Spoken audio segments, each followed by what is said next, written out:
guilty of reminiscing about the past and wishing we had done things differently. Whether it was because of an embarrassing mistake or a missed opportunity, we are constantly looking back and wishing we had done things differently. And perhaps this doesn't entirely fit the description of you. Perhaps you're the lucky few who have won the lottery at life and are just out there living life to the fullest with no regrets. However, even those types of people aren't living in the moment. They're looking towards the future and ways to make it better and happier. For example, they might look for big cars, big dreams, but all of this is materialistic. The true valuable thing is something that is priceless, and that is time. Now, I'm not saying creating a stable future is wrong by any means. It can actually help you in your life, succeed in all of that. But it becomes a problem when people take the things that they have in the moment for granted. And in the end, all that they have left is longing towards the future and regretful wishing towards the past. Life is not black and white. It has its ups and it has its downs. It's a roller coaster of emotions. But underneath all of that chaos is something that everybody can treasure and hold on to and look back upon. There are moments that we treasure. The special thing about creating a lasting moment is that you're enjoying it and living it. That is what makes it so lasting inside your memory. And as we get closer to the end of the school year, all I can think about, along with many of my classmates, is my future. It is usually about this time that we start thinking about what careers we're going to have and filling out job applications and searching for colleges. All of this while balancing a social life. This can easily become really stressful. And when it becomes too stressful to handle, it makes it not enjoyable, which is why we look for an escape. And this can come in the form of regretting our past or wishing that we were in the past, in our childhood, back when things were simpler.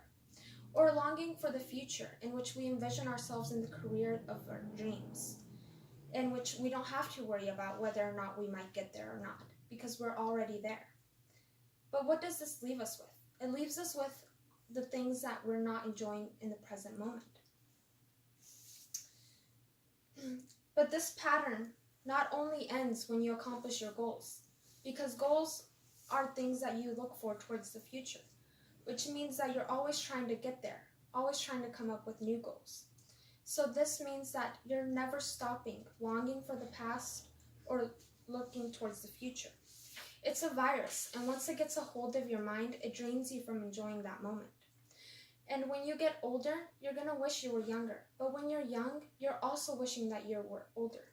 You're never really enjoying the moment that you are in. And then when you're older, you're going to want to look back on the memories of your whole life. But all you can see is yourself longing for a place that you're not in. I don't think anybody wants to look back and see this. What happens in the past is in the past and should stay that way. And like a wise monkey once said, the past can hurt, but the way I see it, you can either run from it or learn from it. Now, before we all start to break out into a spontaneous song and dance routine, let me show you my vision of living in the now. So what exactly does living in the now mean? No, I'm not advocating for the hippie life or for you to YOLO your decision and choices at the expense of your future. No. Set goals now, but don't stress about it more than you have to. Set them aside and focus now in the present. I want to make you understand that although the future can be rewarding, it's something that's not promised to any of us. Imagine this. What would happen if you were to get sick and only had a limited amount of time left? Would you be happy with all of the memories that you have? Or were you too busy erasing all of your present moments, focusing only on the future that wasn't promised to you in the first place? It is unfortunate that life is full of unexpected surprises that aren't always happy ones.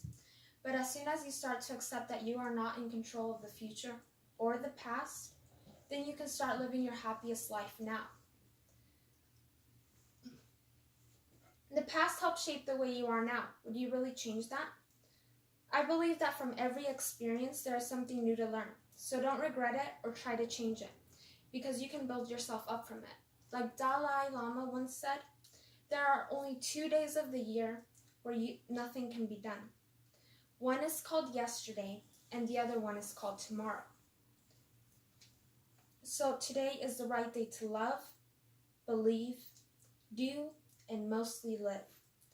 So once you get up and go home, I want you to treasure the ones around you. I want you to love the moment that you are living in, because you only have one chance to live in the moment that you are in right now. Make it count. And Hakuna Matata, it means no worries.